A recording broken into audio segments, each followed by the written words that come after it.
শবে বরাতের রোজা কয়টি এবং নামাজ কয় রাকাত আপনি জানলে অবাক হয়ে যাবেন।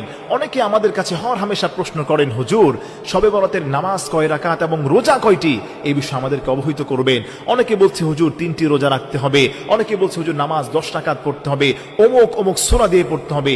এটা কি কতটুকু কোরআন হাদিস সম্মত, এই বিষয়ে আজকে আপনাদের সম্মুখে আমি ক্লিয়ার করে দিয়ে যাই। অ্যাটেনশন প্লিজ, আমার দিকে মনোযোগী হন।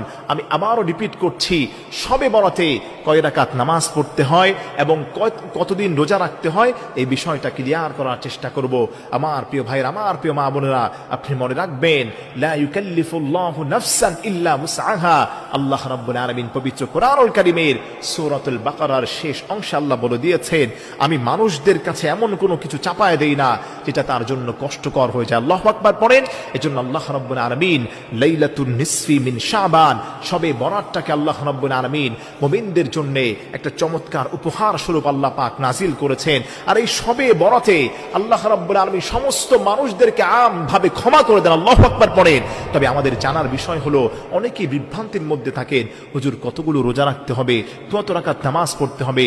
মা বোনদের কাছে বিনয়ের ডানা অবনত করে পায়ে হাত রেখে মিনতি করে বলে যাই, মা বোনেরা, এই প্রচলিত কথা থেকে আমাদেরকে বেরিয়ে আসতে হবে। শবে বরাতে নির্ধারিত কোনো নামাজ নেই।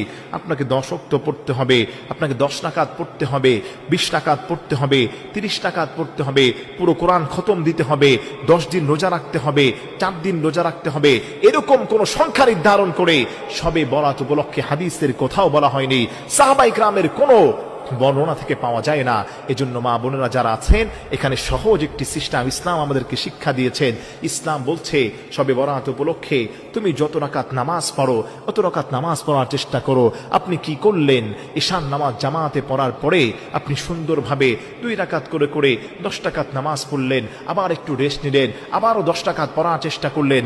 এভাবে থেমে থেমে আপনি সারা রাত ইবাদত করলেন। তবে আপনাকে মনে রাখতে হবে, সারা রাত ইবাদত করতে গিয়ে আপনি যদি ফজরের নামাজটা মিস করেন, তাহলে কিন্তু এই নামাজের কোনো মূল্য থাকবে না। এজন্য আপনার চাহিদা অনুযায়ী আপনি যতটুকু নামাজ পড়তে পারেন, 2 রাকাত, 4 রাকাত, 10 রাকাত, 20 রাকাত, যতটুকু পড়তে পারেন, এই নফল নামাজ আপনি পড়ার চেষ্টা করবেন।